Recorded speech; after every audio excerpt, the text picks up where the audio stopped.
ఇలా కొనసాగిస్తున్న తరుణంలో ఎప్పుడూ మీకు అంటే ఇతరుల పాటల స్టైల్స్ మారుతున్నప్పుడు ఉదాహరణకి నేను ఈ టైప్ పాట పాడలేదే అని ఏమన్నా అనిపించిందా? ఇప్పుడు బాగా బేస్ వాయిస్ వేసి పెప్పీ నంబర్స్ అలాంటిది ఇంకా పాడాలి అని అన్నీ పాడని ఇది పాడలేదే అలాంటి బాణి ఏమన్నా అనిపించిందా మీకు? ఫస్ట్ నేను ఇలా రికార్డింగ్ వెళ్ళి అక్కడ అయ్యో నా వల్ల కాదని అయిన ఒక సాంగ్ ఉంది. అది చాలా నాకు ఇబ్బంది అయిపోయింది. నా ఫాదర్ ఉన్న టైంలో నా ఎంట్రీ టైం అది. అప్పుడు డబ్బింగ్ మూవీస్ వస్తుంది కదా, అది బాలు గారు జానకి గారు పాడే ఒక ఫిలిం, మలేషియా వాసుదేవన్ గారు నేను తమిళ్లో పాడుతున్నాను. దానికి థియేటర్కి వెళ్ళి అలా పాట వాళ్ళు వేస్తారు కదా మనం నేర్చుకోవడానికి. పాట వింటే డిఫరెంట్ నవ్వు.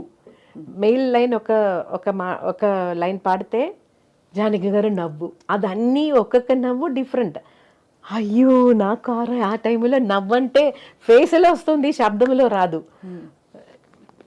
అయ్యో నేను చాలా భయపడినాను. నేను అప్ప దగ్గర నా ఫాదర్ దగ్గర చెప్పాను, నాన్న will go, I can't do this, నాకు నవ్వు రాదు. ఫస్ట్ ఆఫ్ ఆల్ నర్వస్నెస్ అని కొత్తది కదా, నాకేం తెలియదు. గట్టిగా నవ్వాలి, డిఫరెంట్ సేమ్ నవ్వు కాదు, ఆ నవ్వులోనే వేరియేషన్స్. అయ్యో నా వల్ల కాదని నా అప్ప ఏం చెప్పారంటే, ఎక్కడైనా ఎలాగైనా వచ్చేసారు కదా, ఇప్పుడు నేను నన్ను వెళ్ళిపోతే అది మంచిది కాదు, సో ట్రై చేయి, బాగలేదంటే వాళ్ళు వేరెవరి చేత అయినా let them make somebody else Singh. అప్పుడు కొంచెం సరే ట్రై చేద్దాం, నా వల్ల కాదు అది నాకు తెలుసు, కానీ తప్పకుండా ఆ పర్ఫెక్షన్ నాకు రాదు, అయితే ట్రై చేద్దాం అని ట్రై చేశాను. ఆ పాట ఒరిజినల్ ఉందో లేదో నాకు తెలియదు, పాడేసి వచ్చేసాను అంతే.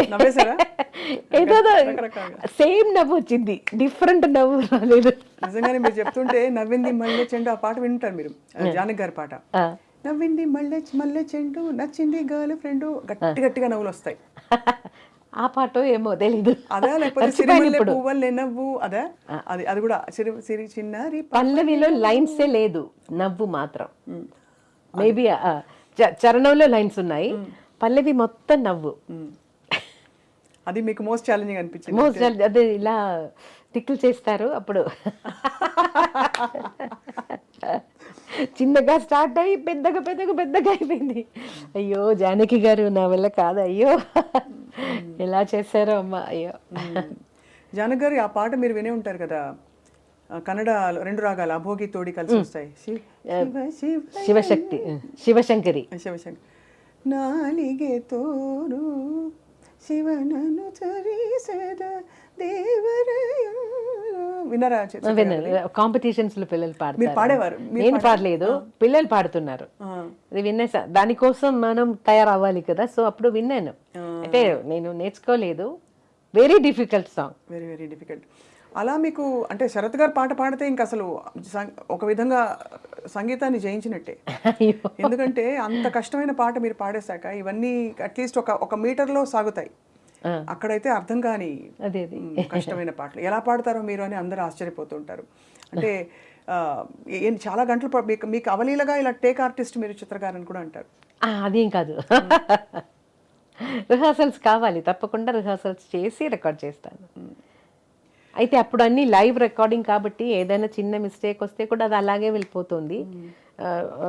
కొన్ని రోజుల తర్వాత వాయిస్ మాత్రం మిక్స్ చేద్దామని ఒక ఆపర్చునిటీ వచ్చినప్పుడు ఏదైనా తప్పులు ఉంటే సార్ ఆ లైన్ మాత్రం నేను మళ్ళీ ఒకసారి పాడేస్తానని చెప్పేసాను. అయితే ఇళయరాజా గారు మాత్రం అదే ఒప్పుకోరు.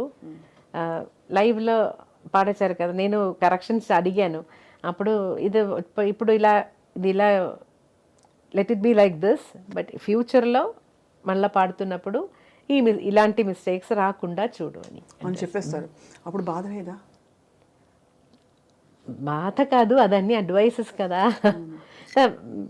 అయ్యో అంటే బాధ అంటే బాధ అంటే మీరు అంత సాధించిన సింగర్గా అప్పుడు నేను అవును తప్పకుండా గురువు సమానులు చెప్తే అయ్యో నేను గురువు గారి ఎక్స్పెక్టేషన్ అందుకోలేదే అని ఒక బాధ ఉంటుంది కదా. అది ఉంటుంది. అయితే నేనే చెప్పాను, నన్ను మళ్ళీ మరొకసారి పాడతాను అని.